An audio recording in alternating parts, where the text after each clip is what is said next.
Welcome. Good evening. It's 6 o'clock, so we're going to go ahead and call this meeting to order. And we're going to start our meeting tonight with our land acknowledgement. Asked Director Knapp to read that for us.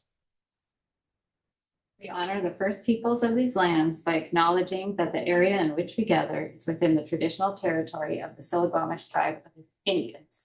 The Stillaguamish people have inhabited these lands and waters since time immemorial, and their ancestors have remained in this territory to this day. The Stillaguamish people have continued to practice the traditional ways of their ancestors of fishing, hunting, and gathering. The Stillaguamish tribe has had these lands and cultural traditions passed on to them by their ancestors, who believes that everything has a spirit and that they are caretakers of these lands and waters. Thank you. Now will everyone please rise and join me for the Pledge of Allegiance? I pledge allegiance to the flag of the United States of America and to the republic for which it stands, one nation, under God, indivisible, with liberty and justice for all.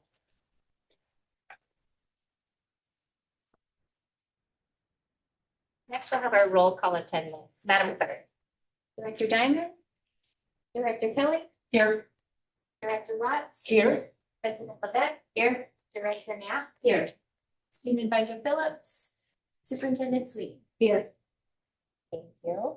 And next we'll have our approval of the agenda. Is there any changes anyone would like to make to tonight's agenda? Do we have a motion to approve it as presented? Make a motion, we approve the agenda as presented. I'll second.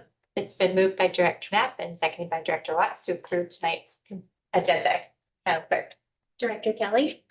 Yes. Director Watts. Yes. President Levesque. Yes. Director Knapp. Yes. Yes. Our approval is complete. Thank you. The next part of our program is our board organization. We're going to be swearing in our new student advisor. So we're going to have Dr. Sweeting take care of that. We're so excited for this opportunity to welcome our new student advisor.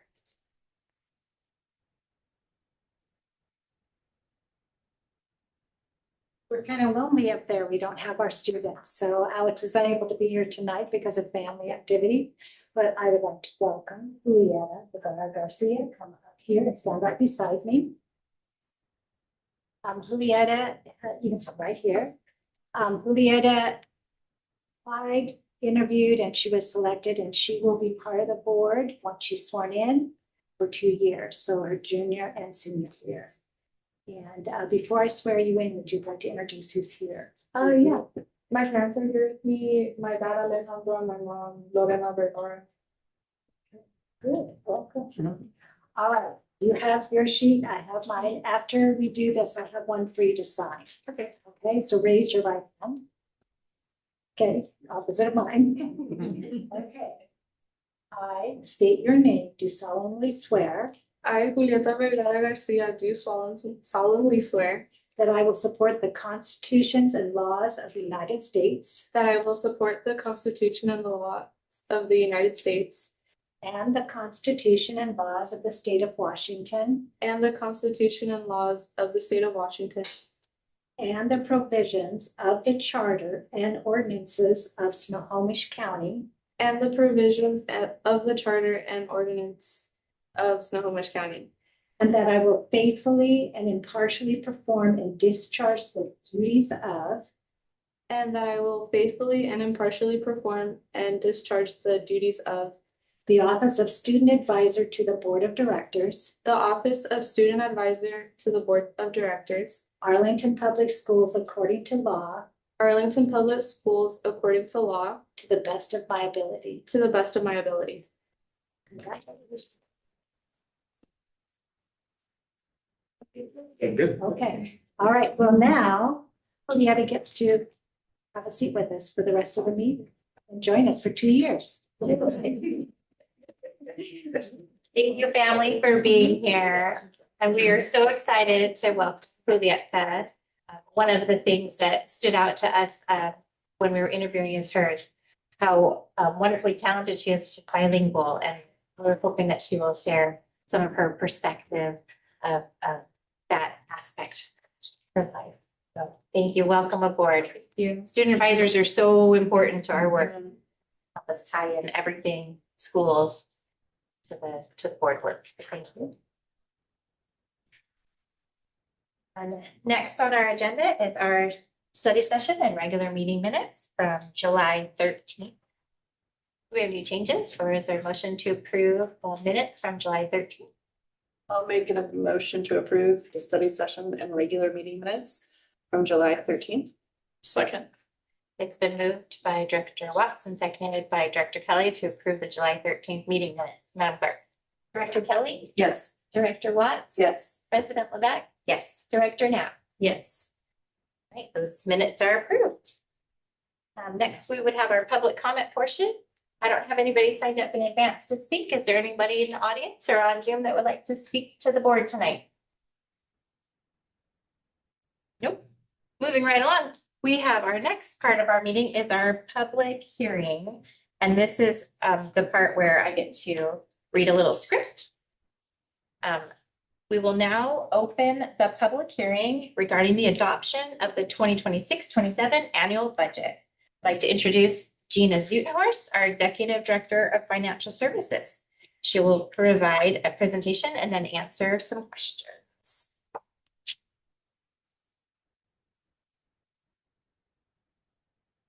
So, good evening. I'm anxious and grateful to be here today because this is a very important meeting when we are presenting our plans for next year's budget and proposal for adoption. So during the public hearing, as you mentioned, I will go through a presentation that summarizes the very, very detailed document that's attached within the board plate that is accessible by the public and anyone else. It's in the format that is prescribed by Washington State.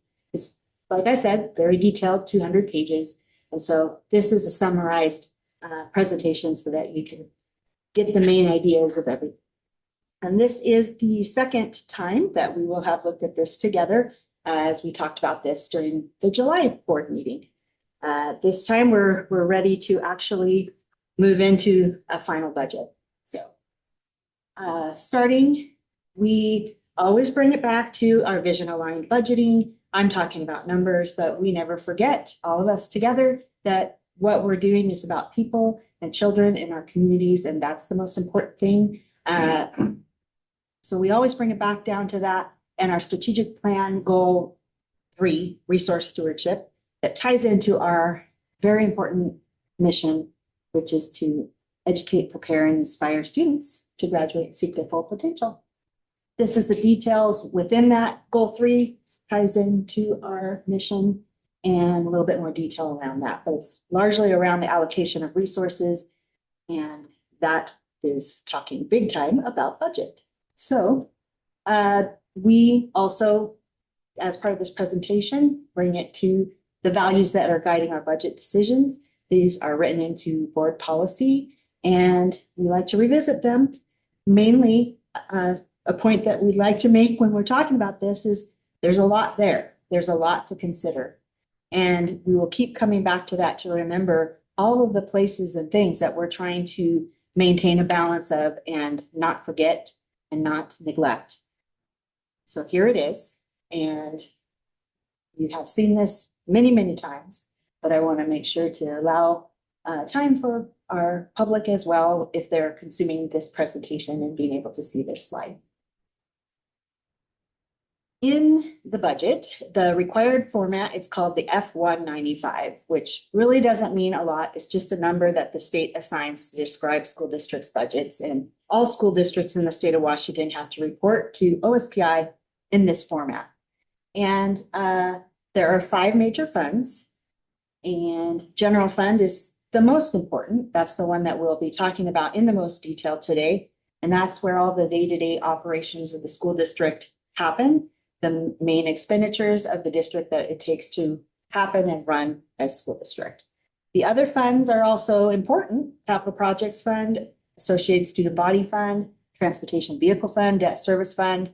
Next slide has a brief explanation of kind of what each of those funds is primarily about and for. These are legally defined funds, and they are according to general accounting practices for governmental fund accounting, that we would have these kinds of funds.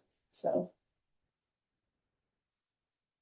I'll begin talking about the general fund, 26-27 budget. So here is a summary of the general fund budget. And you can see comparison budget to budget for the 25-26 budget compared to the 26-27 budget. We anticipate that we are going to end the 25-26 school year with $4 million. So that carries into the next year, so that we would start the 26-27 school year, fiscal year, with $4 million.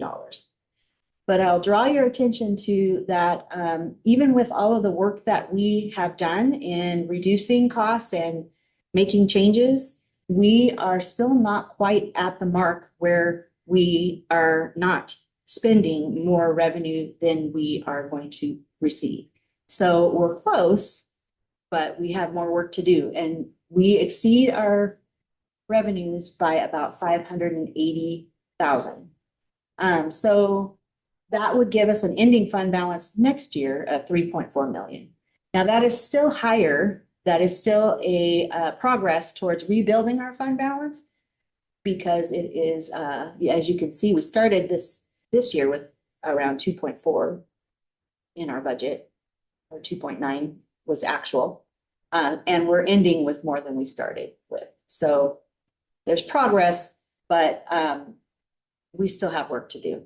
And we still have to be extremely conscientious of all of the other areas or things that we can put into motion to bring ourselves back to a better financial picture. The next part of the summary is about staff counts. So you can see a general comparison of the employee levels that we had included in our budget last year compared to the employee numbers that are included in our budget going into the new year. And you can see that we have less staff than we had last year. So that goes along with the fact that we are also planning to have less enrollment. And that directly drives the staffing, especially in the instructional side of things in the classroom, when we have less students, because that's also one of the primary drivers of our funding. So these numbers are the same numbers that were provided in our previous presentation. The only change is that starting fund balance was now that we're coming in on the close of the 25-26 school year, because our fiscal year runs September to August 31st. So getting close to the end of the year we're living in now. And it gives me a more comfort to be able to say more confidently that we can start the next school year, the next fiscal year, with about 4 million. Mary. Can you explain why, if we have less staff, we have a higher level of expenditures? Can you Yes, explain how that? absolutely. And I will go into that further when we start talking more about the expenditures, but salary costs still are rolling up. So those are increasing at a higher rate than we're decreasing in staff. And all of the costs of operating a school district are increasing. Everything, diesel, gas, supplies, services, our insurance premiums alone is a big increase there. So when we look at our expenditures, I'll talk a little bit more about that. Yeah, so I think that's all for the summary. And again, the key points where we're going to start the year with 4 million. That's our estimate. It's our budgeted plan. And that means we would have an estimated ending fund balance at the end of next year of 3.4 million. And even with the reductions that we made, our expenditures are still exceeding revenues by 582,000. We have the resources because we have fund balance, but we don't want to go that direction. We need our fund balance to sustain our monthly operations and the fluctuations that we experience in a month-to-month scenario. So we're going to continue to constrain our spending and pursue reductions. We're potentially still going to be in a position to need interfund loans. I am not comfortable saying that that potential need is eliminated. I don't think it is. So I want to still keep that on our list of our glossary of terms that we're in touch with. Primarily June, as you know, is our lowest point for cash flow. And that's when we would potentially need an interfund loan. Until we can get our fund balance built back up high enough, we would be in danger of needing an interfund loan. Moving into talking about our local levy, our excess levy, the general fund levy for levy during the 2027 calendar year. So that's part of the 26-27 fiscal year, is 14,141,000 for the general fund. And our capital fund levy is 6,654,000. Those are voter approved levy. That is what was in the ballot for 2027. And we cannot levy more than that.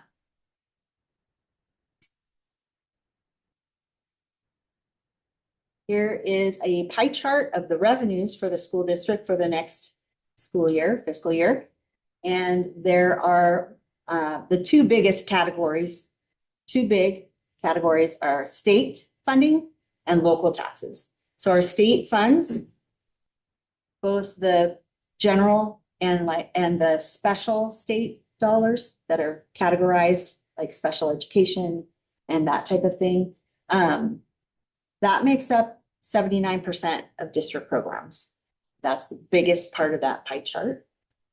The next biggest part is from our local taxes, our local levy, like we just talked about, that 14 million-ish of funding comes from our local levies that voters approved. Then local non-tax and other funds is about 4%.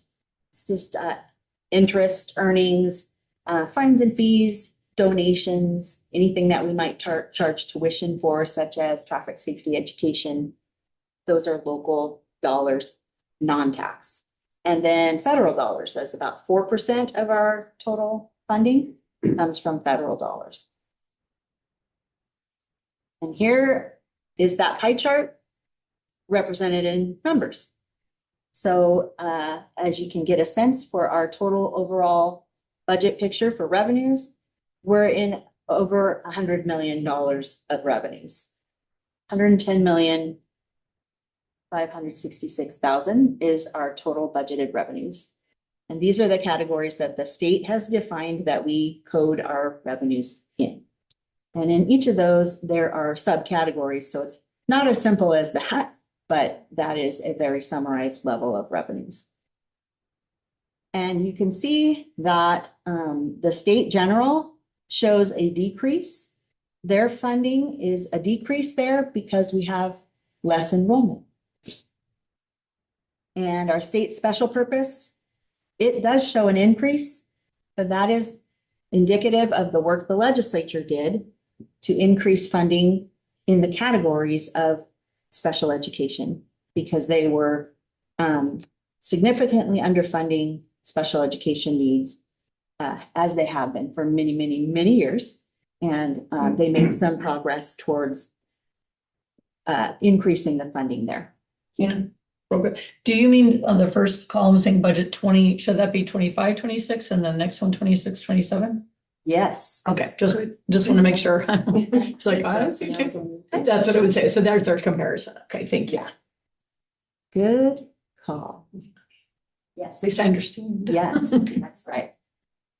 And so yeah. Are there any questions about that for now? Okay.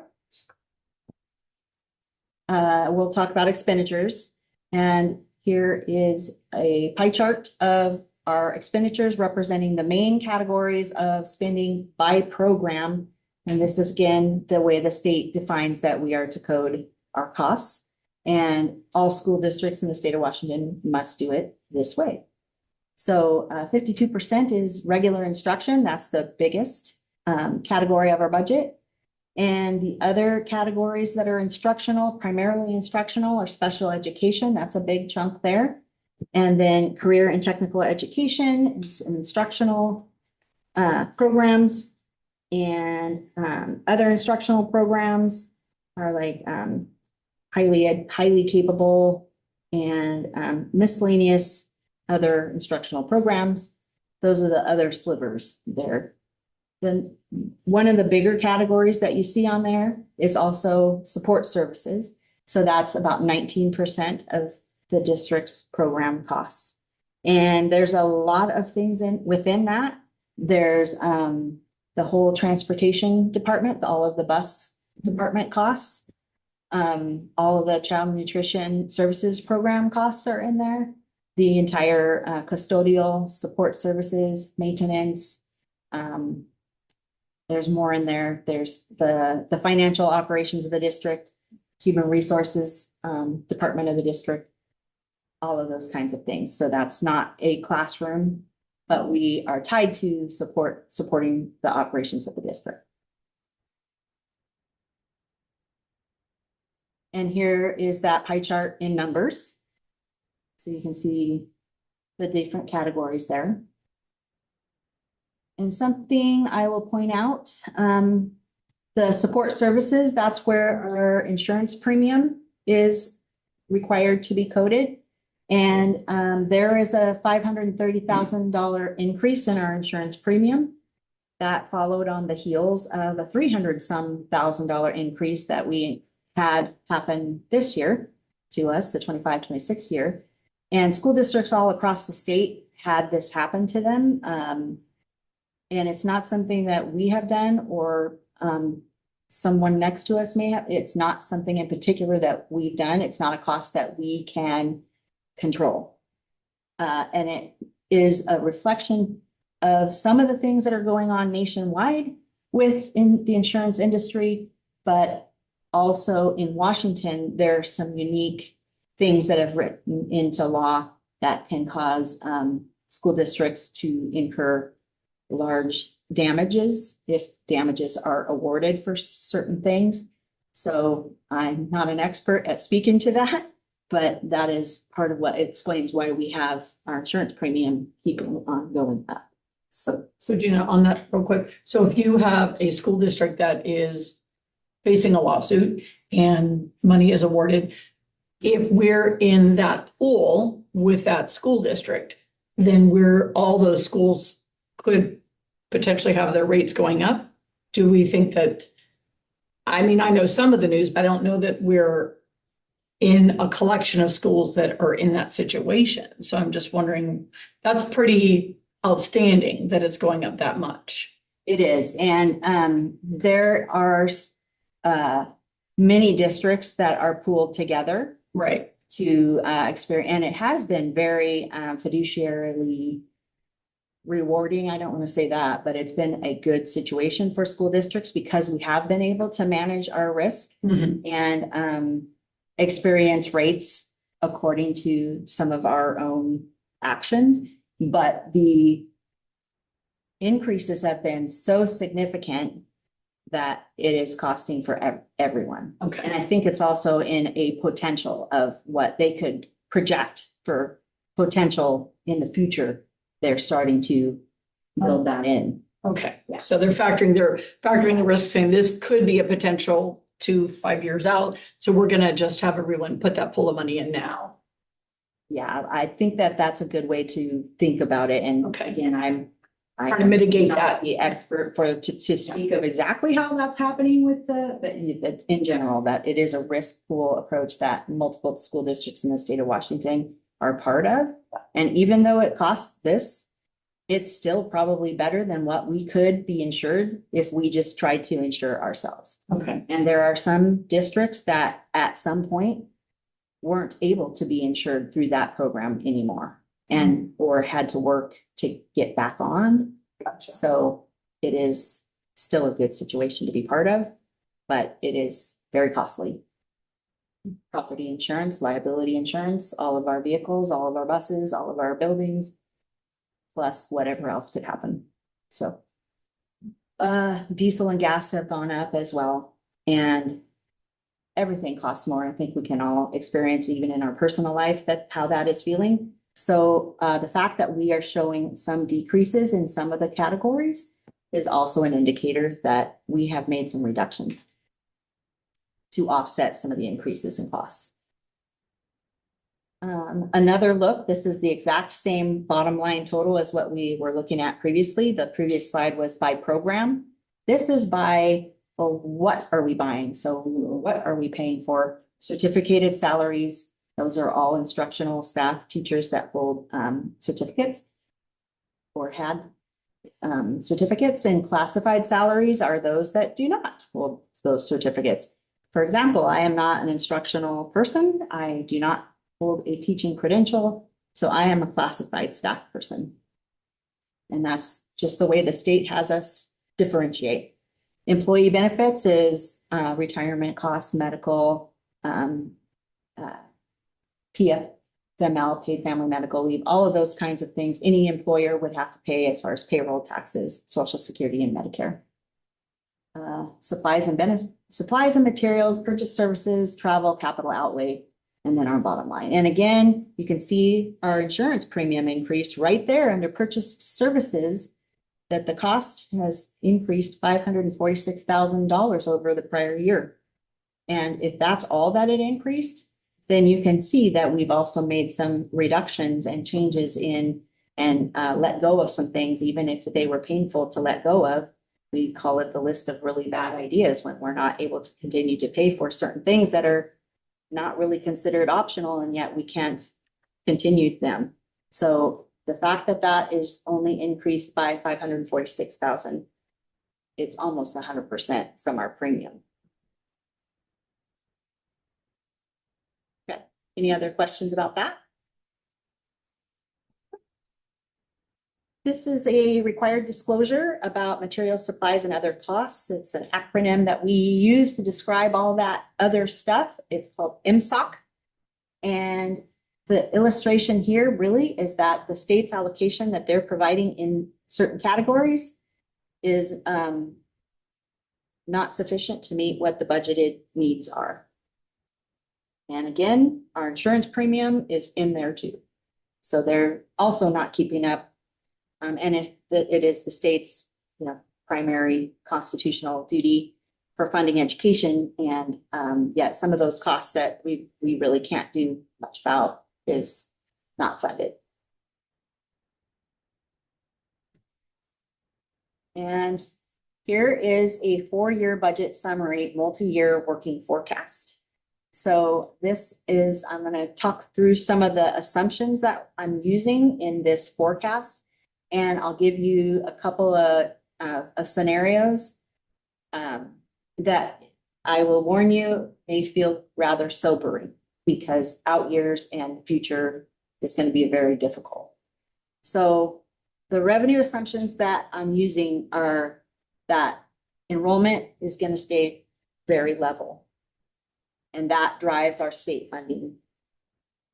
And our current educational programs and operations levy, it expires at the end of 2028. So that's during the 28-29 fiscal year.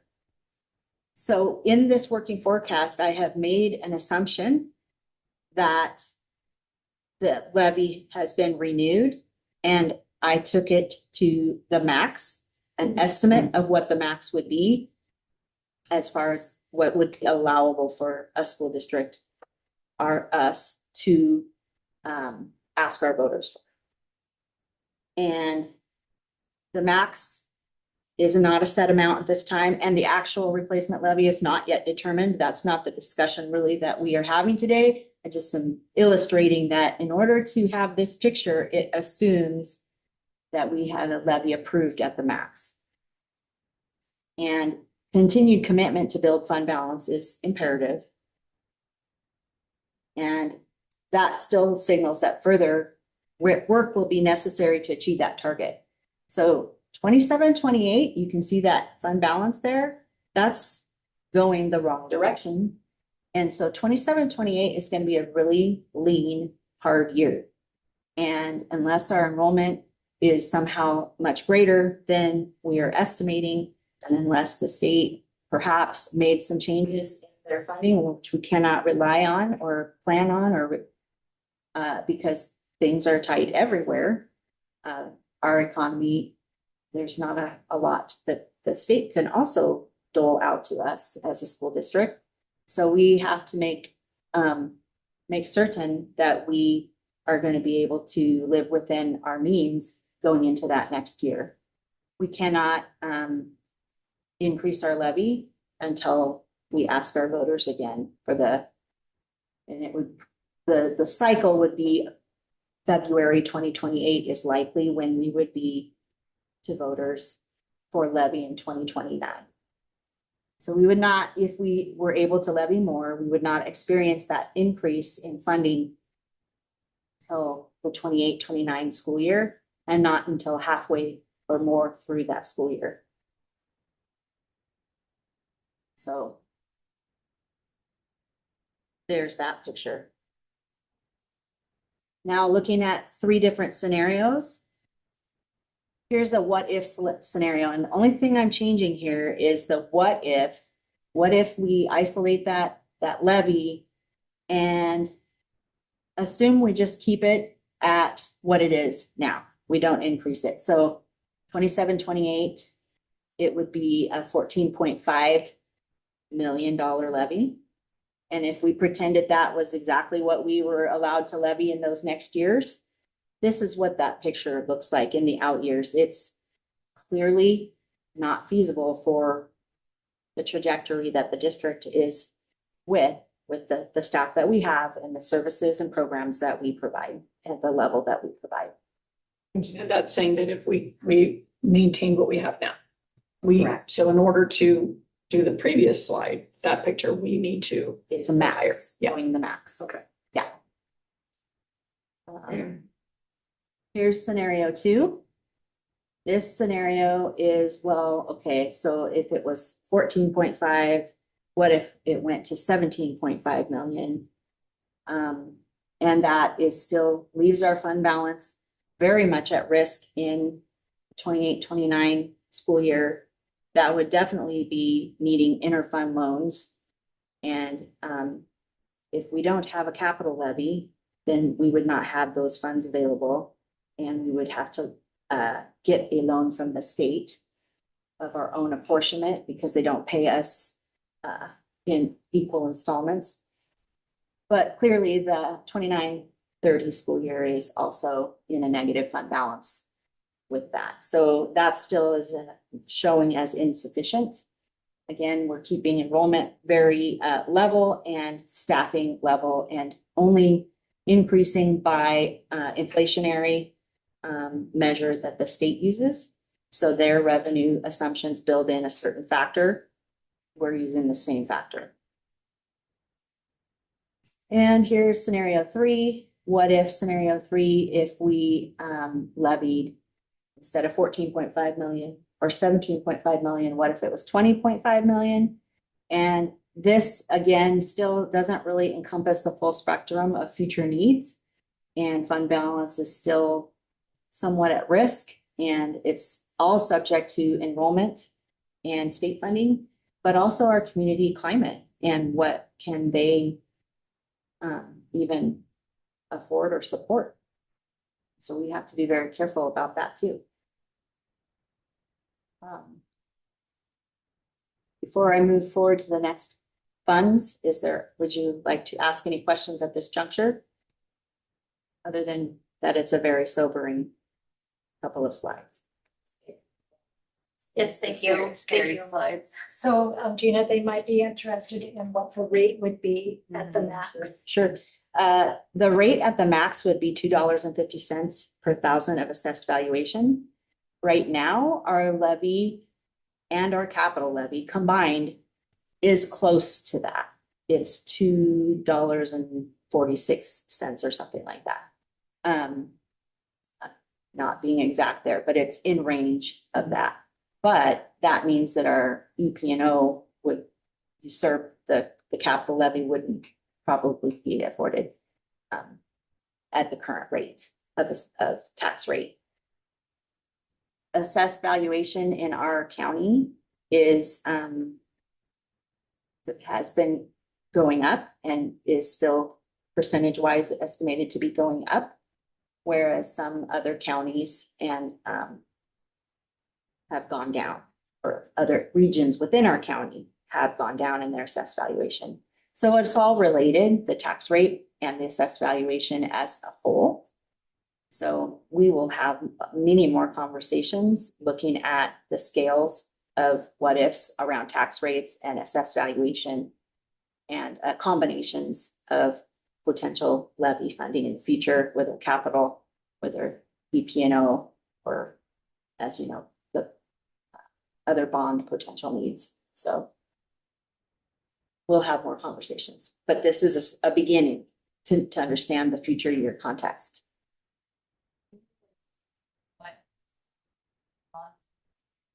Levy expires and then say it's voted in, read. Yes. So we have a period of time without that. So what is the, right? Is that what you're saying?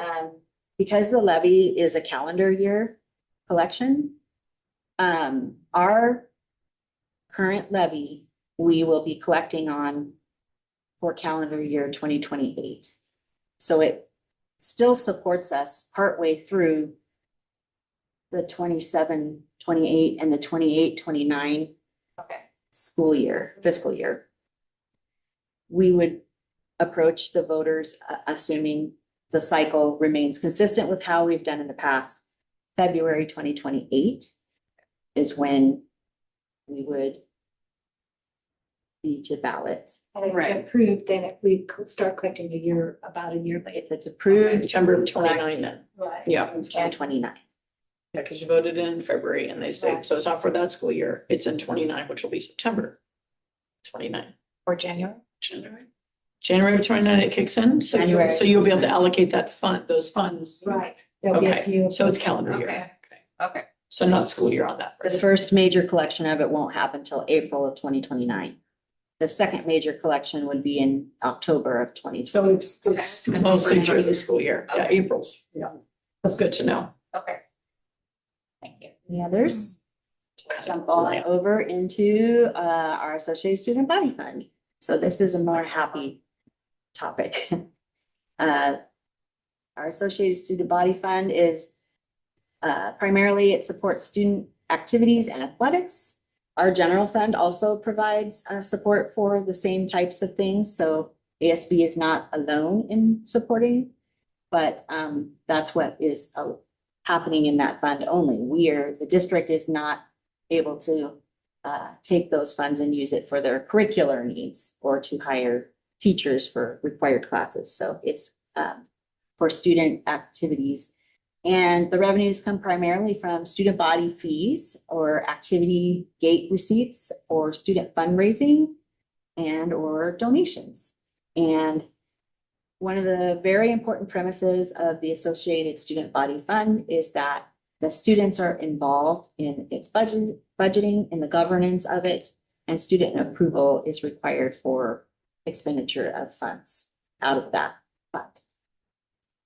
So you see that the size of our ASB fund is spending in about the $1.4 million range as compared to our general fund budget, which is 111 million. But that's still a big operation for a school district with a big high school and 2 middle schools. There's a lot of activity that happens in our ASB fund. We'll talk about our debt service fund. This is the budget for our debt service fund. This is used solely for principal and interest payments on any outstanding debt. We are not talking about interfund loans here that as far as the general fund needing an interfund loan to meet certain of the low cash flow months. This is different than that. This is right now, the only debt that we have that is run through this fund is the bus debt that we took back in 2017-18 to be able to purchase and renew the bus fleet. And we are steadily repaying that according to the debt principal and interest schedule that was set at the time that we did that. And the funds are sufficient to keep that going and meet all those obligations. So there's no problems at all there. And capital projects fund, this is where the long-term school construction and repair needs are done. So putting new roofs and building envelope projects. And also the capital levy resources come through here. This cannot be spent on regular operations of the school district. So the funds that come into this are very much earmarked for capital related capital projects. And because we have a capital levy, the main source of revenue that comes in there is from our capital levy, $6 million. But we also have the Washington State Department of Commerce grant that we are budgeting to receive, $4 million. And we will spend according to that project if we receive those grant funds. And other than that, the primary projects for 26-27 related to the capital levy are the Arlington High School roof, continuation of finishing that up or paying for it. Haller Middle School, building envelope improvements, post-middle school campus traffic safety. And then the microgrid feasibility and construction was the Commerce grant. Explain the difference between the ending fund balance for this year's budget and then the beginning fund balance for next year's budget. Absolutely. So capital projects, the budget oftentimes is about making sure you have capacity to spend the funds that you have on the projects that you know you are spending. And because it is, these projects span multiple years, there's not always a degree of precision on how much of it will be done at a certain point in time. So we want to make sure that we have capacity to get those projects done, especially if, for example, the labor force is allowing something to get done faster than was expected. And we need to be able to go with that. And it's good for us when we can get that project done faster and can open school at the right time. So a lot of times capital projects, that is about capacity. So the prior year budget, we budgeted to spend the funds down so that we would have the capacity to do that. And in reality, we are not going to spend down to $44,000 by the end of this fiscal year. And we know that, especially now that we're almost through with 25-26 fiscal year. So 7.4 is a more realistic assessment of where we are going to start the 26-27 school year.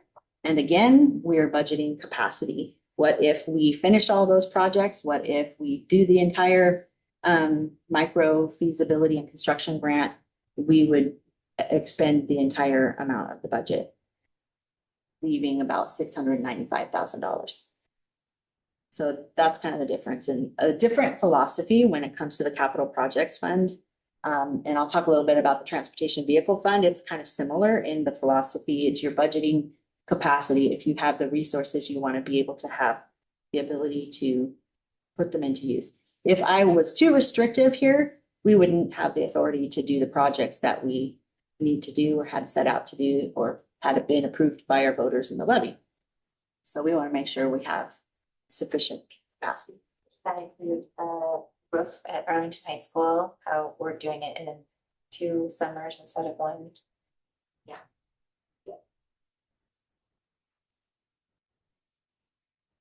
And transportation vehicle fund is the next to talk about. If we are purchasing a bus, we must do it through the transportation vehicle fund. We are not allowed to spend that kind of money on a bus in our general fund. It's illegal.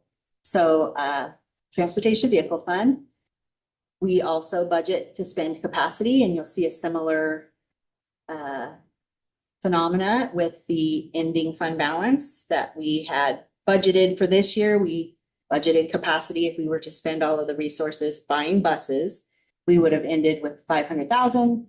I know that we are not going to be ending with that. We're going to be ending with closer to 1.5 million. So that's what I'm budgeting to start with for 26-27.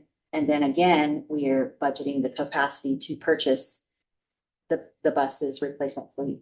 And we do have a number of buses on order, about $750,000 worth of buses that are on order right now and have been on order for almost the whole year. They have a very long delivery time span.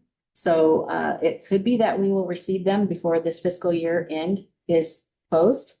And that will make our fund balance not 1.5. So or it could happen that they will come in September. And then we will have the capacity to pay for them. Either way, we do have the funds available. Okay. And that's all of the funds. So following this presentation, when we go into the regular business part of our agenda, we will have a budget resolution that we will propose for adoption. And by RCW, the budget has to be adopted by August 31st. RCW is Revised Code of Washington.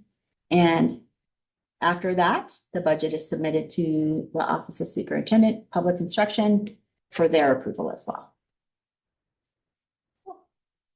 Does the board have any questions? All right, since there's no board questions, now I get to ask if there are any other questions from our audience online or in person. And this one doesn't need you to sign up on a clipboard. I am required to ask 3 times. So, are there any questions or comments from audience members in person or on Zoom regarding this topic, the 26-27 budget? If so, please raise your hand.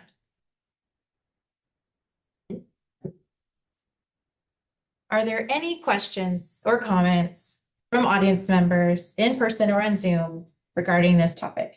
If so, raise your hand. Still hearing no one raise their hand or say anything. I have to ask one more time. Are there any questions or comments from any audience members, whether in person or on Zoom, regarding our budget for next year? If so, please raise your hand. Since there are no questions, I declare the public hearing closed and the approval is on the agenda under new business. Thank you, Gina. Public hearing is done. Next up is our consent agenda. Do we have a motion to approve the consent agenda? I make a motion, we approve the consent agenda. Second. It's been moved by Director Kelly and seconded by Director Knapp to approve the consent agenda. Madam Clerk. Director Kelly, Yes. Director Watts, Yes. President Levesque, Aye. Director Knapp. The consent agenda is approved. Thank you. And that brings us to our new business portion of our meeting. The first thing on our new business is our resolution that we heard so much about, our 26-27 annual budget, resolution 2608. Gina, do you need to say anything more?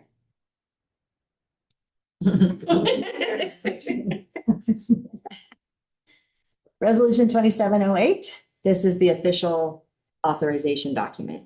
This authorizes, if you scroll down, the total appropriations. That's the legal language that is used around a budget approval.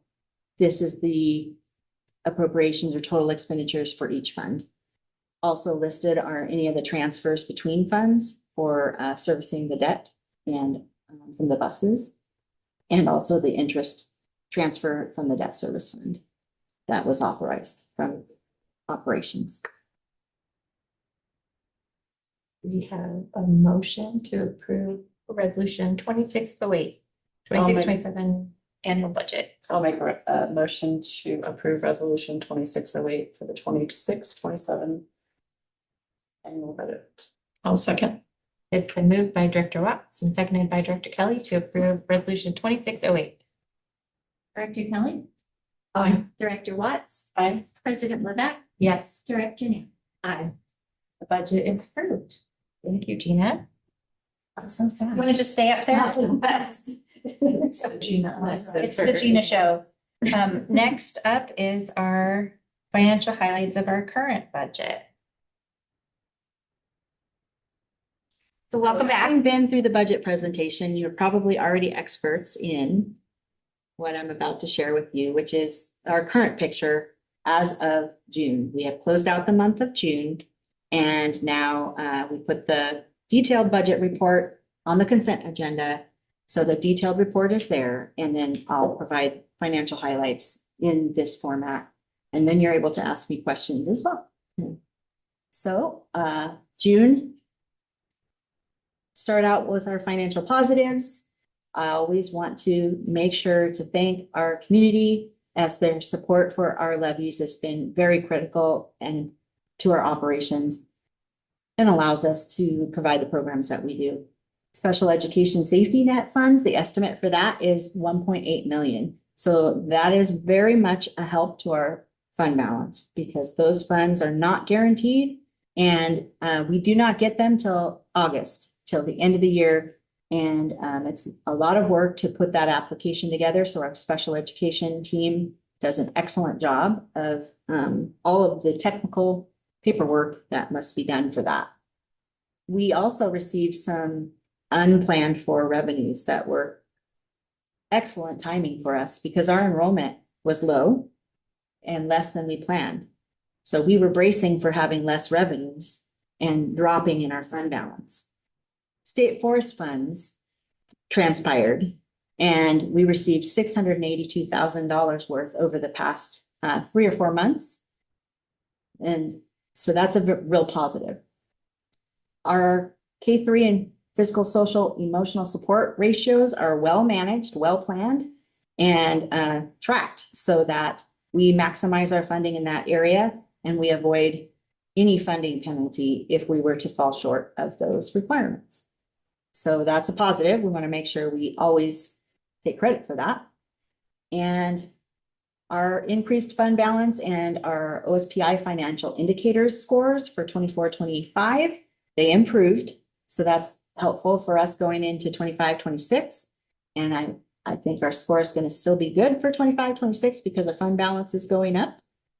And our state audit report, we received a positive audit opinion, and they did their annual audit of our financial statements and made an opinion on the fair presentation of those. Positive report. They also did a federal grant audit, which they do every year. Positive audit results, clean opinion. And then our accountability audit report is another report that they do every other year, and it covers 2 years. And they provided our audit opinion on that as well. And for that matter, we did receive what's called a management letter. This is the 2nd year in a row that we have received that. And it is them also warning about our fund balance being at low levels. And as we've discussed, and I'll go to the next slide because that's where we touch on that. Here's the challenges. Many districts are facing financial difficulty, and our state audit report also highlighted that to us, although we were already, and the board has already well informed of the financial state and our fund balance levels. The state auditors are also echoing that by doing management letters or audit findings. There are some districts who have received audit findings, which are published as part of the audit report. Many districts, financial difficulty, the tools that are out there to measure that. 78% of districts using the state auditor's tool are having financial indicators that are concerning. OSPI also has a tool, and there's 12 districts that are in the financial warning category. We made budget reductions in the last 2 years, and those are really hard on the whole system, everybody when we have to do that. And we have future expenditure needs that are not being met and that we are struggling to find the resources for.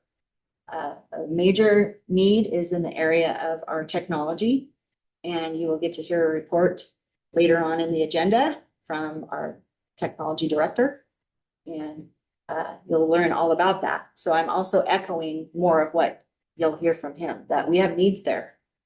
And enrollment reality for 25-26, we had less students, which would equate to less revenue.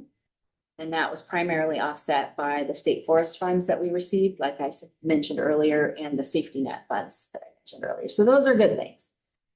However, again, interfund loans for when we have our cash balance low points, primarily June, we have had to do that in June again. We did it last year and we have had to do it this year on a much lesser scale and less frequency. Only one time this year have we, well, 2 times this year. Here is for June. Our ending fund balance for June was a negative 35,000. Even so, with that, we will estimate ending fund balance of 4 million. And again, you can see that the high points on there with the multiple years lined up against each other, it shows where our fund balance is every month of the year. The high points, October and April. That's when our levy property taxes come in a big lump sum. Those are the heavy collection months.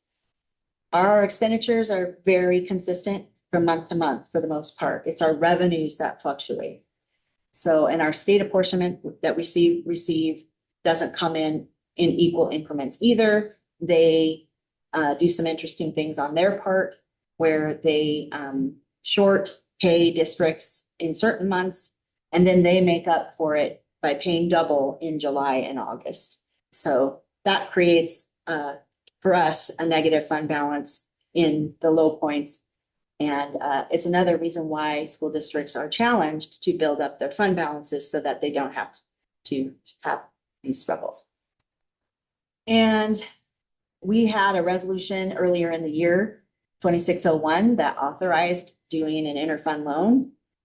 And we did not have to access it till June. And in June, we only had to access 186,395. And in mid-July, we had to do another loan for 146,255.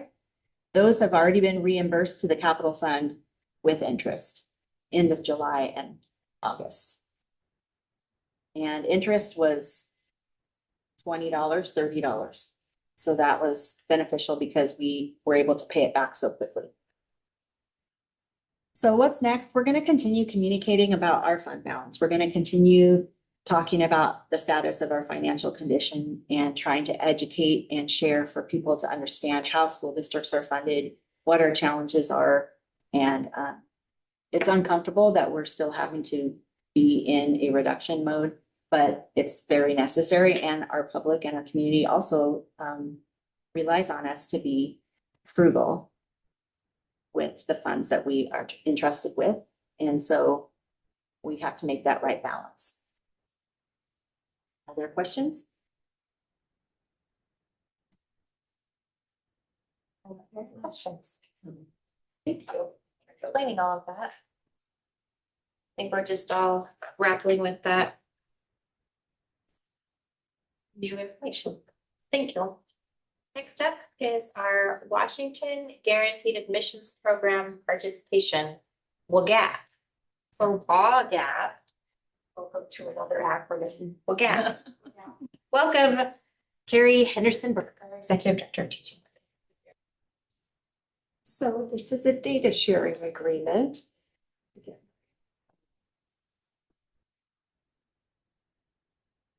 Computer went to sleep. Essentially a data sharing agreement that is designed to help Arlington kids have guaranteed admission to college. And before they even apply, they can get word that they have been accepted if they maintain a 3.0 GPA. As that the agreement entails Arlington sharing student data with a council of presidents from the participating universities all in Washington state. And information, names, and contact information for juniors, and for seniors, the same information with some academic specific information about their GPA, markers that they're on track to graduate having completed their requirements. So that's the short story. Data sharing agreements always have a lot of verbiage, but we have Brian Long overseeing this as the administrator and Matt Jurek as the tech administrator for it. And then built into this agreement are some of the protections around the data that it's not let loose in the general public. It's very controlled. And this, Carrie, is not tied into anything like FAFSA. This is just application to universities? It's, that's, the kids do. I mean, they could be parallel. There's a FAFSA component that is maintained separately from this. This is Just wanted just to- okay. data for. The reason I asked is I just was understanding that with FAFSA, you were looking for family information, and with this, it sounds like it is strictly student information. There is family information that's shared along with the contact information. Okay. It includes students and students and parents. Okay. So no cost to us, some time. This is a cost. And how do you notify how are students made aware of this program? We notify the Council of Presidents, and there's an Education Research Data Corporation that's included. And they are the ones that distribute the information. So I guess what I'm saying is, so if I'm a junior, how do I know, like, I should really keep my grades up? The communication to kids isn't necessarily covered in the data sharing agreement. So I'm sorry to say I don't Okay. have an answer to that, but it's a good one. Yeah, because we want to make sure the kids are aware of that. That's a great program. I think I remember hearing something about this at WASDA, or someone else brought it up. To my knowledge, we don't have the communication with kids or families. Yeah, when I've seen the information that's come through my office, it said they will communicate with the school, like the counselors. Right, and then the counselors will disseminate. Yeah, I mean, I think that's a great incentive. I mean, if you say, hey, universities are looking at this and this is very solid, I think that would be, we want to push for that for sure.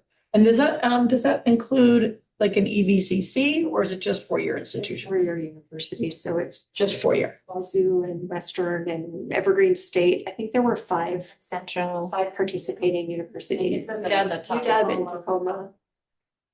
Yes, it is in the top paragraph. Okay, so not a 2-year, but a 4-year institutions. Okay, good.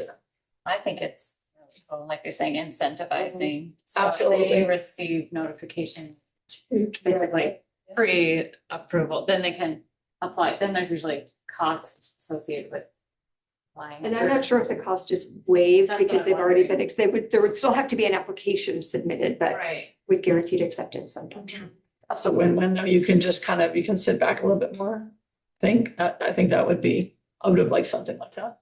It also incentivizes our students to pursue education in our state. So it's a benefit to these schools to continue to foster the community we have here. In state. Yes. In state, and then they can bank on it. They can go and then forecast based on what they're seeing in the communities. That's very good. This is an action item. Anybody want to make a motion to approve the Washington Guaranteed Admissions Program participation. I will make what am I making? I'm making a motion to approve the log app agreement. I'll second. Oh, sorry. It's been moved by Director Kelly and seconded by Director Watts to approve the Washington Guaranteed Admissions Program agreement. Madam Clerk. Director Kelly. Yes. Director Watts. Yes. President Levesque. Aye. Yes. All right, it's approved. Thank you, Carrie. Next up is our Technology Department Annual Report. I tried to understand all the words in your presentation. Well, I've got a couple more for you too. Okay, great. Lots of acronyms. Oh, yes. Welcome back, Derek. Thank you, board members. Pleasure to be here tonight. Just let's get in here. Maybe.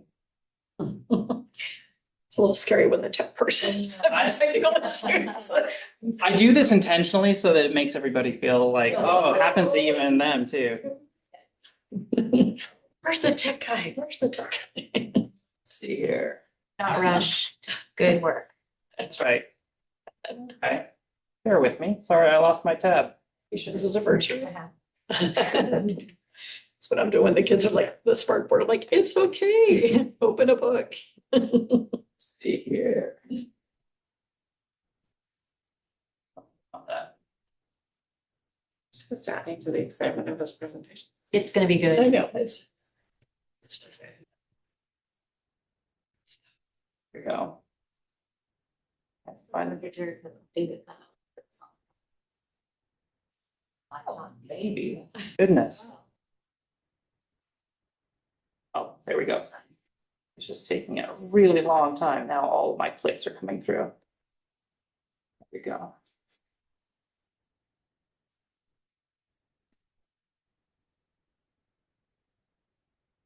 There I am. Now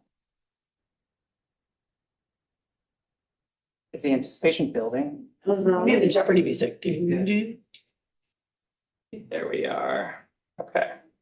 Go ahead and share screen. Perfect. Good. And slideshow. There we are. Worth the Okay, wait. it only took a little longer than I would have liked, but that's okay. Good evening. I'm Dr. Matt Jurek, and I am your humble Director of Technology here to give you the annual report on the Technology Department, representing both the Technology Department and the Technology Advisory Committee tonight. I'm going to go over a little bit. I'm going to talk about our department. I'm going to talk about our TAC, what we've done over the past year, broad level highlights, what we did over the past summer, which is our big time to do big projects. And then what we have in store looking ahead for the next school year, and then open it up to any questions that you might have. So we'll just dive right in. Talking about our technology department, we are a sub-department within teaching and learning, which fits really nicely. We believe that technology is, as most things should be in school district, for the support of our teaching and learning efforts. So we're happy to be with our teaching and learning partners there. Our staff within the team, we have 6 technology support technicians. We have a systems technician that we are looking to be bringing on here pretty soon. You should have a name at the next school board meeting for that, pending your approval. And then we have the amazing Megan Sweeney, who we borrow a lot from teaching and learning, who helps take care of all of our fiscal matters. As far as what we cover, we have a little bit of a running joke that is more real than we'd like it to be, but typically if it's got a plug, it's our responsibility. So all of these are kind of our key aspect area, our key areas. We have our one-to-one learning program, which is all of our one-to-one devices for students, staff, including teachers, certificated, administrative, classified. We have all of our classroom technology, projectors, document cameras, speakers, communication platforms, email, phones, web conferencing, cybersecurity, including our wide area network, which is everything outside the district, our local area network, everything here in the district, our equity services, assistive and adaptive, our special education and multilingual learner devices. And this is a category that thankfully is growing as technology is able to continue to support our students in more diverse ways. We have everything that is under the very broad term of the network, our wireless connections, our wired connections, including our internet connections, all of our servers, all of our switches, our infrastructure, print document services, which is all of our printing, copying, scanning, faxing, safety and security systems, our physical access controls, all of our cameras, our public announcement, our PAs, and our intercoms. And then all of the things that go to support all of these different things. So we have our compliance pieces, which include our data privacy agreements with all of our vendors, WCAG, which is the Web Content Accessibility Guidelines, our fiscal aspects, all of the budget, the grants, infrastructure. So DSRS is data storage and retrieval systems. So that's all of our backup, all of our data transmissions. IAM, which is identity and access management, all of our logins, our passwords, everything that we need to be able to sign into any number of the different services that we utilize. We have environmental monitoring systems, all of our power redundancies and our backups. Everything that is the miles and miles, tens of thousands of miles of copper and fiber optic cable that is within our buildings, and then everything that connects our buildings, we're responsible for. Our internet service providers, so that's our main internet service provider, K20, but also our redundancy, which is our cellular backup. And this also may include any hotspots if we're doing hotspots for anybody as a part of our accessibility. Everything that's involved in inventory, we do the complete life cycle of all of these resources, from the research and the acquisition to the maintenance and the repair to the eventual surplusing. All the policies, procedures, our acceptable use policies, our device protection plan that we do every year for our one-to-one devices, AI, which we just worked on with you the last meeting, I believe, or meeting before, And then all of the internal review that we do, which is all of our resources. So when staff request new types of equipment or new types of services, we have to vet all of these things. When they have donations that they want us to take a look at, we have to make sure that it's safe to use within our ecosystem. So there is a lot going on, and that this by no means is an exhaustive list. I think we can all agree it's probably not too hyperbolic to say technology only plays a more and more significant and present role in just about everything that we do. In addition to our technology department, we also have a technology advisory committee. This is intended to have broad representation across all of the staff from our buildings, certificated, classified, and administrative, our community at large, school board, student body. Meet monthly, and we discuss high-level topics. So last year, we talked a lot about AI and the district technology plan. We also talked high level about kind of policy and procedures. One-to-one is going to be a focus for us this year, as well as potential tech levy and what that might look like. Unfortunately, this past year, it's very hard. We're competing with everybody else for everybody's time. We just didn't have representation from 3, including the student body 4. We're going to work to improve that for this year, but we had a very good representation from the rest of the district this past year. Thank you, President Levesque, for your service on the committee. Okay, let's take a look at the past school year in review. These are broad topics. These are kind of the big ones that we covered this past year. So first, as Executive Director Zutenhorst alluded to, we have a bit of a crisis coming as far as our technology fleet. So when we talk about our fleet, we're talking primarily about our one-to-one fleet, which is our one-to-one devices for all of our students and staff. This is a bit of an overview. On average, this past year, we brought in about 112 Chromebooks. And so Chromebooks are our device that we issue for 6 through 12 students, grades 6 through 12. On average, we brought in 112 per month for repair. Of those, 28 were unrepairable. So they left our fleet. We have been Frankensteining our devices to get by. So we take pieces of this and pieces of that. We really leave no scrap. We are pretty good salvagers at this point. 2 MacBooks. So all of our certificated staff, our teachers have MacBooks that were purchased in 2020, 2021 as part of the Emergency Connectivity Fund. We bring about 2 of those in per month. Those are an expensive repair every time we have to do them. Unfortunately, they're mostly due to screen cracks. We have a really good repair history right now with our one-to-one iPads, which are K through 5 students. Fewer than 1 per month. I think maybe we brought in 3 total all of last year. And what's great about the iPads is that they're covered in our lease agreement, so we don't pay anything when we have to get those repaired or replaced. Taking a look here, you can kind of see at a glance by our different Chromebook models. I'm going to point to you in 2 numbers. The first is the total devices. So we have about 3,300 devices that are good, usable devices for our students to use. The average age of these devices is over 6 years, which is pushing definitely beyond what the recommended 4 to 5 years is in public education one-to-one devices. For our ability to maintain one-to-one, as of today, our enrollment needing to utilize those devices is at 3,100, 3,154. At our current rate will be, if we are continuing to have 28 unrepairable per month, within about 6 months, we are going to be out of one-to-one ratio for our students. Quick question, Matt. What, do elementary school students have one-to-one as well? They do, they have the iPads. iPads. And teachers are they're going home with the iPads. They are not. So our one-to-one for K-5 stay in the classrooms. So each student has their own iPad. Each student has their own assigned iPad. We do have a handful of students that are permitted to take their devices home, and that's through an arrangement with either special ed or Director Olson's department, where we warrant that it's beneficial for a student to take their device home. Okay, just curious. Yeah. And that's pretty common in school districts to have one-to-one, even at the elementary level. It's an interesting question. And so we're kind of looking at one-to-one from a holistic standpoint.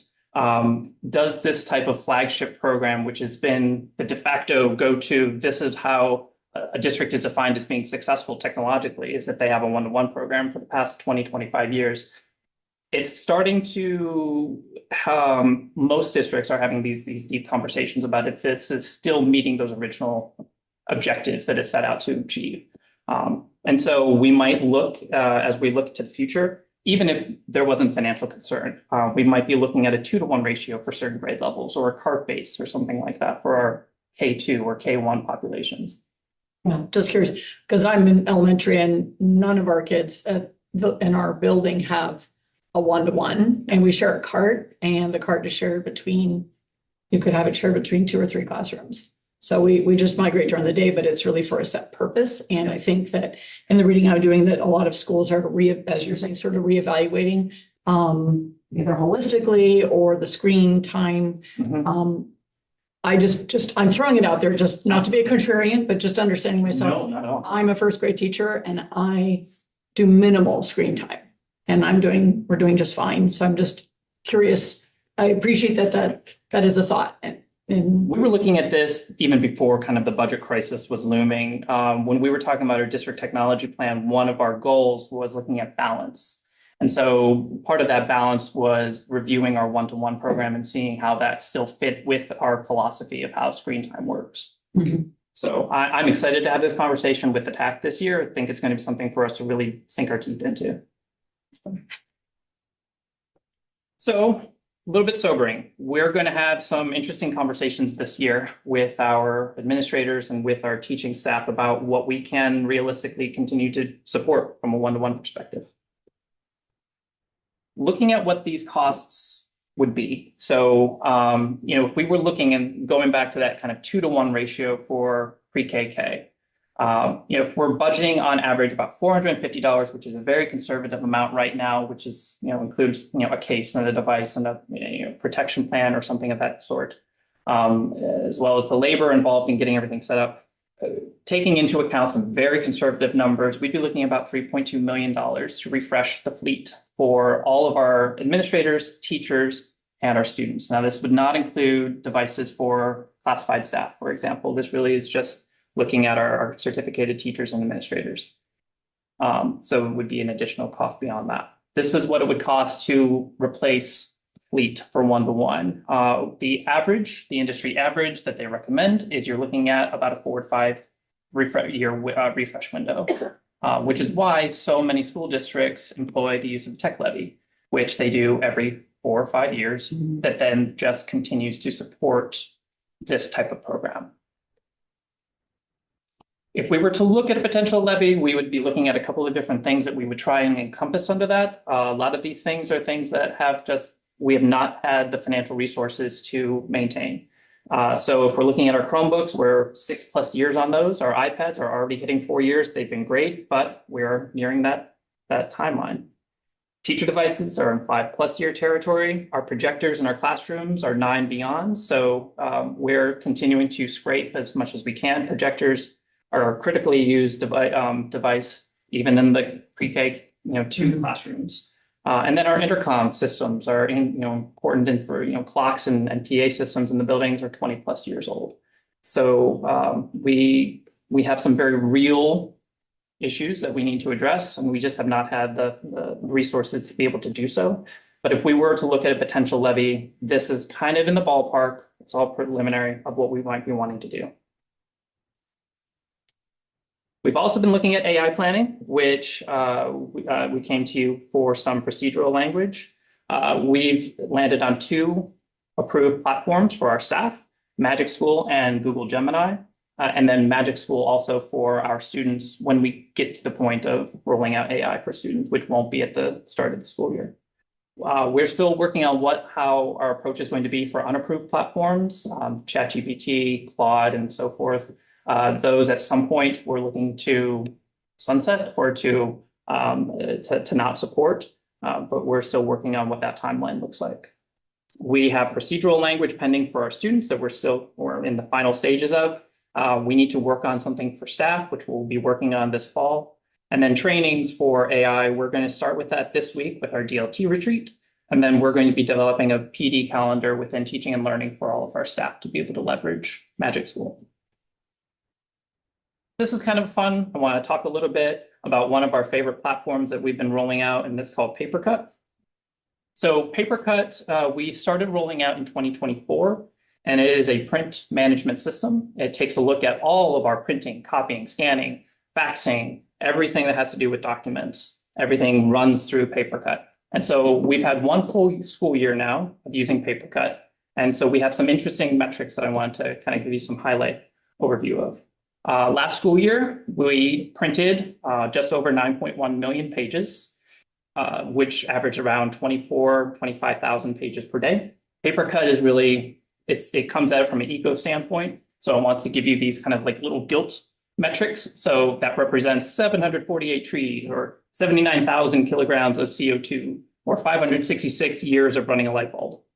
You know, take that as you will. More interesting notes, breaking it out by our grade level usage. K5 was responsible for about 3.9 million pages, 612, 4.4, which might not necessarily be what we would have expected to see with our one-to-one presence in the upper grades. We might see a less, a smaller number for printed pages. So it's just something for us to kind of look at and dive deeper into this year. One of the things that's nice with PaperCut is the way that it works is instead of when staff print, it doesn't go directly to the printer. They go and they retrieve their job. And so then if they don't retrieve their job, it's what's called an unreleased document or an unreleased page. So they sent it, but maybe they didn't need it, so they didn't release it. So it's a passive savings of PaperCut, but we had 157,000 pages that were not released or just not claimed. And so we saw savings on those pages, which was nice. We do have some big updates for PaperCut that we're working on this summer that are going to be very staff-facing. The only other thing to kind of take a look at, and this is something that we're going to be looking at maybe operationally, is we have a number of printers throughout the district, classroom printers mostly, that have higher cost per imprint, cost per copies than our leased machines do. And so it's kind of interesting when we're able to see how many pages, which was just over 300,000 pages, were done on these individual printers versus if they were done on one of our bigger leased machines, which are much cheaper. So just looking at what those would have cost if we had printed the same pages on our leased agreement machines, we could have seen upwards of $22,000 savings. So what's nice is that this gives us kind of some insights to target and to look at for usability. Okay, summer 2026 recap. Again, this is one of our big project. We've been doing a lot of extensive work on the network. This has been ongoing for the past 2-3 years now. We're very excited. We're going to be rolling out the APS Trusted Network this fall. What that is going to allow is for staff to register a device onto the network that they don't then have to try and re-register every couple of hours or every day. It will stay registered, it will stay connected. We're going to see a lot of usable improvements, especially at the high school and Pioneer, where self-service is really terrible. So we think that this is going to be very welcome for our staff. We've expanded all of our bandwidths across the district. So our local area network, our connection between the buildings, we've gone from 10 gigabit per second to 25. So we've 2.5x that. And then for our wide area, this is our internet connection. We've quadrupled it to 20 gigabit per second. And there was no cost associated with that, which was pretty great. We've been working on our intrusion detection prevention systems. This is part of the cybersecurity grant that we received, $100,000. So we are working to bolster our cybersecurity posture here within the district. We've been working on our battery backup. So this was paid for through the capital project 2024. This now has 2-hour uptime for all of our sites in the event of power outage. And that covers everything from phones, internet, the big ones, network connectivity, things like that. Door systems, camera systems, and so forth. And then we've been working on our large venue wireless. So all of the gymnasiums, the stadium, the BPAC, the fields, expanding our wireless coverage. We've rolled out IIQ events.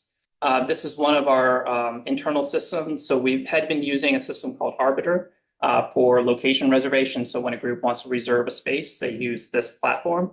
This is part of our IT ticket and also our facilities work orders. So everything is now integrated. We've been working on cameras, replacing cameras where they've been dead, but also filling in dead zones or black areas that principals have noted that we don't have coverage.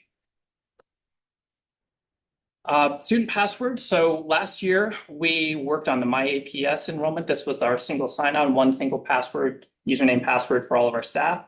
We're going to be rolling our students into this summer, doing that at our fly-in days. So we'll be getting all of our students enrolled in this. So it's going to just be one single sign-on for all of our users. Device updates, we did this for the first time where we brought all of our staff devices back.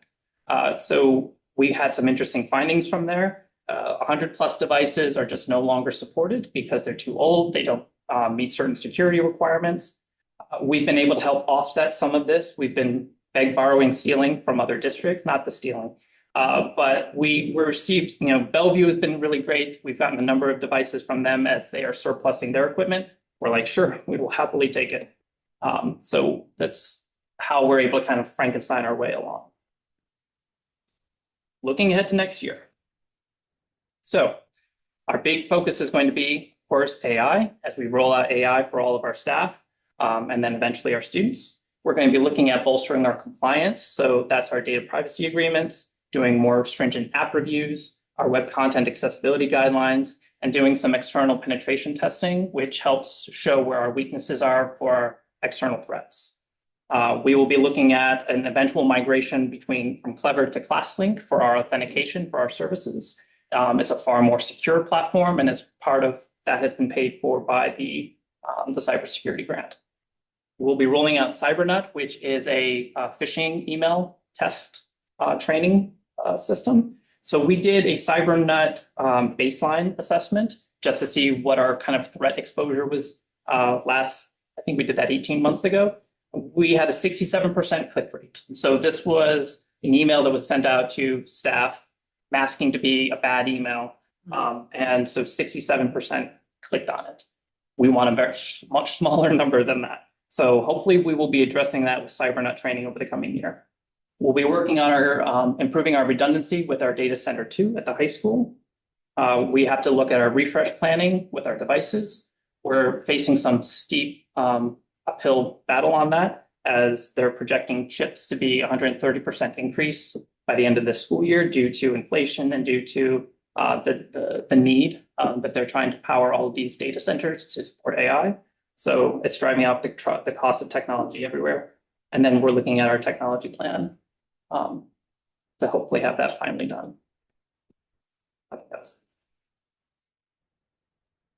was Deep breath. 10,000 foot view, definitely not exhaustive. Happy to answer any questions that you might have.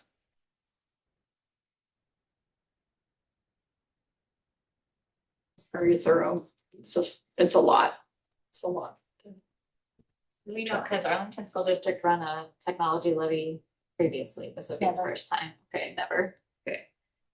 Lakewood's run it and then they thank the voters. I have on my smart board, Okay. dude, this is thanks to the tech levy. So when parents might come in for, conferences, not that they see that particular, but yeah, it's been absolutely essential.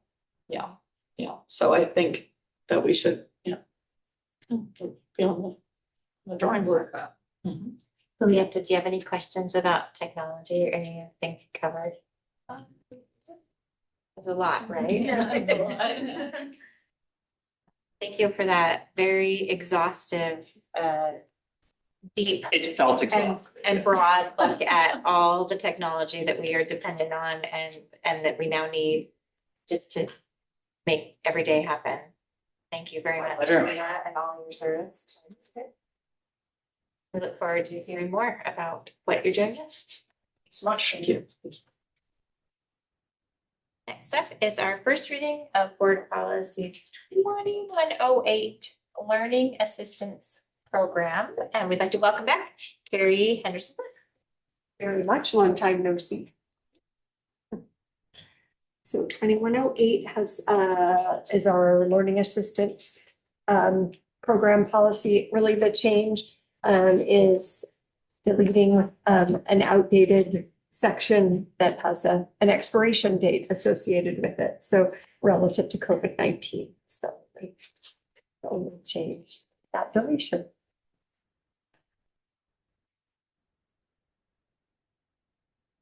Is there any other changes anyone would like to make? Questions? I think we're happy to see that word disappear. Yes, it is. There's something healing about it. Yes. All right, next up is the 2408. And on 2408, I have good news. This was originally brought forward for deletion. But thanks to Erica for asking the question that caused me to update my understanding. We don't need to delete this. So I'd like to withdraw this from your consideration because it's still a good functioning policy. So what does crossed out mean then? It's not, pretend it's So not. pretend it's not crossed out, so everything was uncrossed. going to be crossed out because I was originally recommending deletion. Okay, so why integrated environmental sustainable education master-based credit? Okay. Fine, students. Because we do have a We class. do have a class. Haifa Anderson. Okay. AP. What was the, do you remember your question, Erica? What that? I was I deleted. concerned about deleting it, yeah, because environmental and sustainability is, deletion is really important. Okay, gotcha. And Okay. I like knew about the AP environmental science class, and so I was thinking, my questions were, if we're taking this away, what are we replacing it with? Right, Like, okay. you know, All right. just had kind of questions around that, and then it kind of caused some research Research to to- happen. Yeah, So I got it. So then it's. Use this word in my most professional sense. Yoink. I think, I don't think I've ever heard you. I use think that I just word. want to call out how grateful I am that Erica Yes, was absolutely. reading her packet and asking those questions and then sending them in, you know, before the meeting so we can get that ball rolling. So thank you, Dr. Knapp, for your due diligence and the responsiveness. Thank you. Okay, so next, because we're skipping to 2408, we're going to go to 2413. Some updated language for equivalency credit opportunities. The changes in this, the first red paragraph is policy catching up with practice. The good news is that's already happening. Before course registration, kids get information. The rest of the changes are fairly significant expansion of opportunities for kids to access equivalency credit through snow while and work, paid work even, or volunteer hours. Kids can earn up to 2 credits, equivalency credits for that according to the updated change in policy. So a great opportunity to acknowledge the skills that they're learning in different environments away from our school. Paid work, volunteer work, yeah, included, okay. It's a paragraph about skill set or kind of equivalency credit options.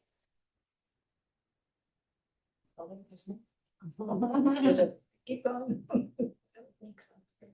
The paid work experience was, I think that's Yeah. an amazing opportunity. Yes, that is amazing. Yep. Yeah. Section. And is the high school and beyond plan gonna be changing a little bit or?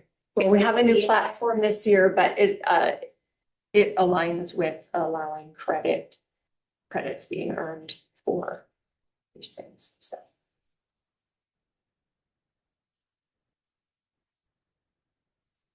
The challenge with the work-based paid work credit is employers have a role to play because they do have to ensure that certain standards are met. And that's not necessarily an easy thing to do in a workplace that may or may not be well acquainted with our standards. So Lisa Rodino, of course, is the one who will be keeping up to date on this, and she does work really beautifully with our employers to help support them because they want to do this for kids by and large. So Anything to reduce the barrier is. Yes. Plus. yes. Very nice. Any questions or further changes? All right. And the last one is 5401, 5401, sick leave. I would like to bring up Eric Young, Been waiting all my life. our Executive Director of Human Resources and Operations. Yes, good evening. So this is a sick leave one. This one's being reduced significantly in wording. And basically, there are gonna be probably some more policies like this. They're changing, just reference laws. And so when the laws change, you don't have to change the entire policy because a lot of times policies are just a summary of the law. So when they change the laws, now we won't have to come back to you and do this every single time. So basically a very shortened version of kind of what it said before, referencing the laws. I have a dumb question. Yes. When the law changes, how will we know about it if you don't bring us a new policy to read? Well, we'll probably change the procedure, so there could be some changes in the procedures. Which don't come to you either, but you know, typically, if you want to know about some of those things, I guess we could let you know about them, but a lot of times it's, you know, some minor things that we deal with in HR in terms of people taking leave. And what things they can take sick leave for instance, or PFML may change, or FMLA may change, or some of those kind of things. So it's usually kind of just the operational aspect of sick leave, et cetera. Simpler.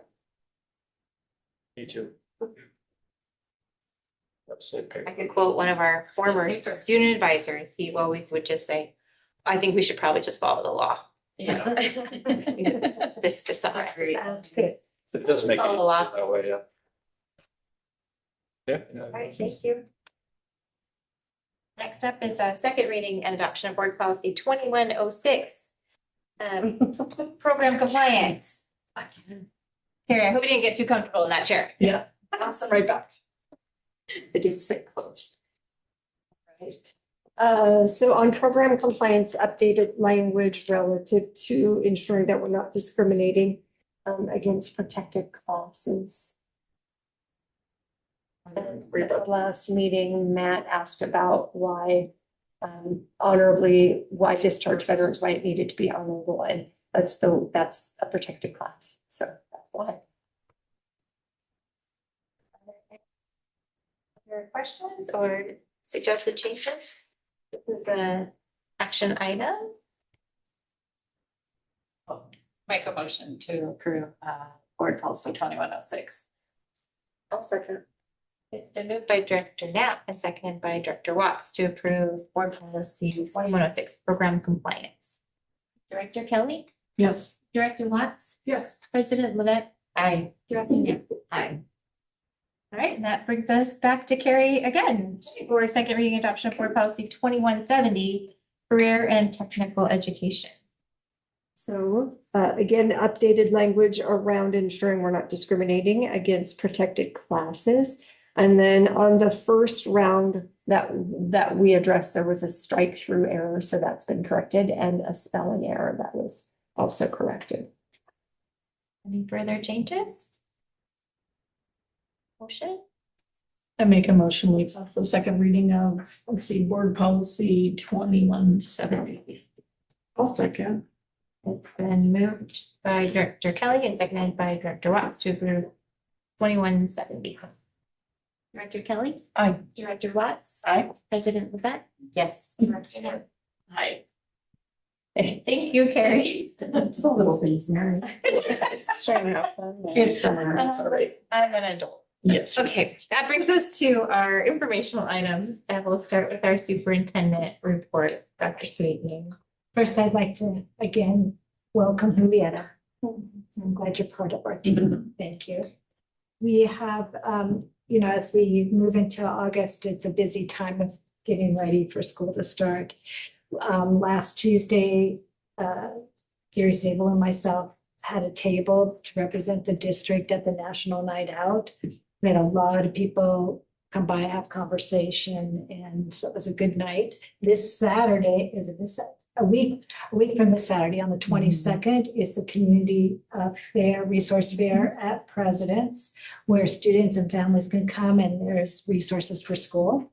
Then following that, on the 29th, there's a resource fair at the Stillaguamish Tribal Center. So we'll be at that. So I guess not this weekend, but the next 3 after that.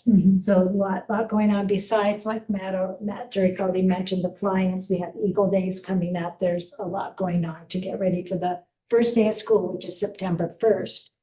This week, in fact, we have not only this board meeting, but on Wednesday and Thursday, all of the district leadership team, which includes all of the school principals, assistant principals, and directors, executive directors are coming together for 2 day workshop for 2 days to get ready for the start of school.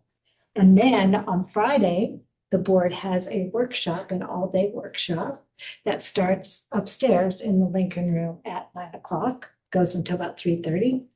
And then the last thing I was going to mention is that we will be, it was mentioned during the presentation by Gina Zutenholz that there's a microgrid project, the feasibility project. Well, to get feedback from our community, we will be sending out a microgrid outreach survey that will go out to all families and to community members. And I think, I'm not sure of students, but we're just going to send out to everybody that we can to just ask what their knowledge is of it right now, to get some feedback of what they believe the priorities are for this project. And there's just some explanation about that. So that'll be this week that goes out for about a week and a half. And that's going out via Harry Sable or not literature, Yes. not the mail. Not the mail, no, Right. it goes out just like we do, like a regular survey. Communication. Okay. It goes out, we'll put it on social media, we'll send it out through the city, through their e-newsletter, so that community members can fill it out. Nice. It's very, very short. Okay. So, and it is anonymous, but they can, if there's an option, if they'd like to put their name and contact information, there's that available. So that's what I have. Thank you very much. Next up is our legislative update. Not much to say, Mary. Sorry, it's Sorry. been kind of quiet. So This is the downtime. yeah, the downtime and it will cycle back up and I'll keep you informed when that occurs. All right, thank you. Next up is our comments from board members.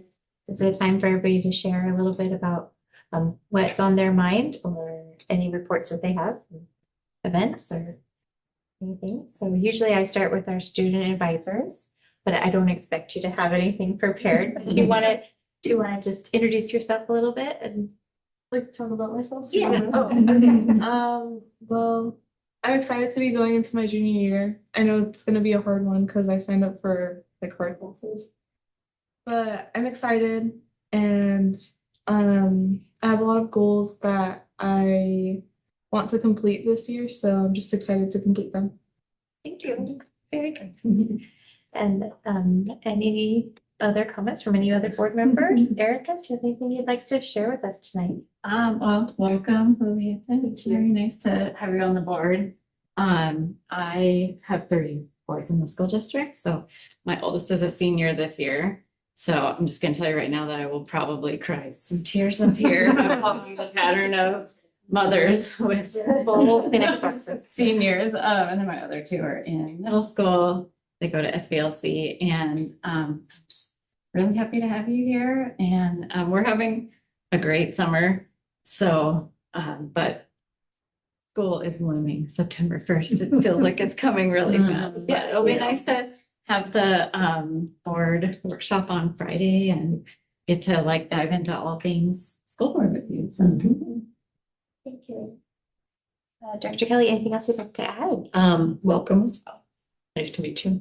I wanted to add that I was a part of witnessing the newest, latest and greatest pump track here in Arlington.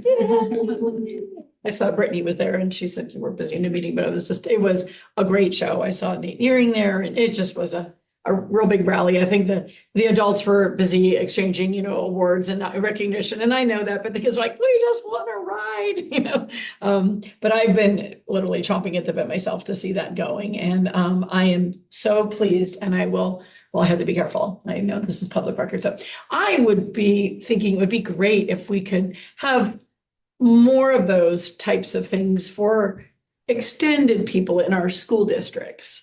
So it'd be nice if other students around could also enjoy a pump track. So we'll see if there's something like that in the future. But yeah, that's one of our new feathers in our cap for our students. Cool. Thanks for sharing. Director Watts. Welcome. I love this day because another student that we get to know and hear a different perspective from. Like Erica, I will be crying for most of this year too with a senior. We had cross-country camp just a couple weeks ago and I just realized after 14 years this is my very last cross-country camp. So it's kind of a bittersweet thing, so be having the last son graduate. Yeah, I'm excited actually to get the school year kind of going and get back into a routine again, because, you know, a little structure would be good for some people in my family. Not named now. Thank you for sharing.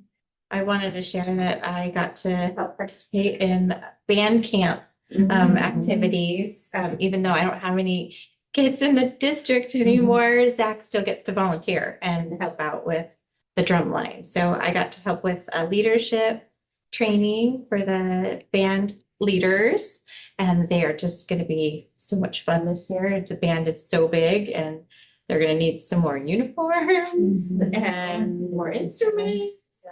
And so there's a lot of great things coming from our music department. It's just really fun to be on this other side of this education world, to just have not to worry about any skyward emails or any homework or checking grades. It's very freeing.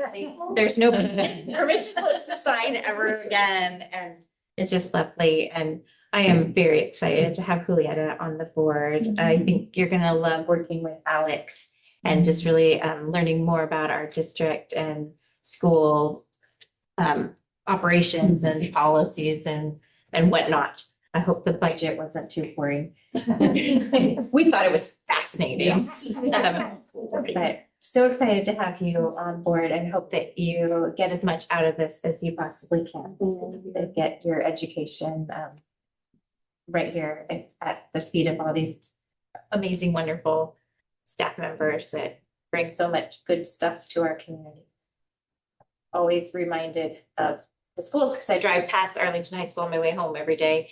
And it's really been fun to watch the progress for the roof, and just to see like the whole logistical thing that is the roof project. The shakes are going on. Oh, it looks so good. Shingles? Shingles? I don't know, it's just so massive. I didn't realize how big that roof was until I started staring at it every day. Wow, it's so big. There's so much. Yeah. So I'm really excited to see the end of that and the end of Eagle Falls. No more ginormous waterfall in front of the EPAC anymore. I'm not gonna miss it, but really excited to see all the progress that's gonna be happening. Excited for the school year where I won't have to worry about waking a kid up on time. It's gonna be great. No more attendance phone calls. Yes, or fines. Yeah, that's good. So I just want to remind everybody of our next meeting. Dr. Sweeting mentioned it in her comments that we have our workshop, our board study session all day on Friday, August 14th, right upstairs in our Lincoln room at 9 a.m. And then we have our next regular board meeting. It's Monday, August 24th. So mark the calendar. And if there's no other business, just have a motion to adjourn. Oh, I'll make a motion to adjourn. I'll second. Okay. It's been moved by Director Knapp and seconded by Director Watt to adjourn the meeting. Madam Clerk. Director Kelly. Aye. Director Watts. Aye. President Beck. Yes. Director Knapp. Aye. Meeting adjourned. Very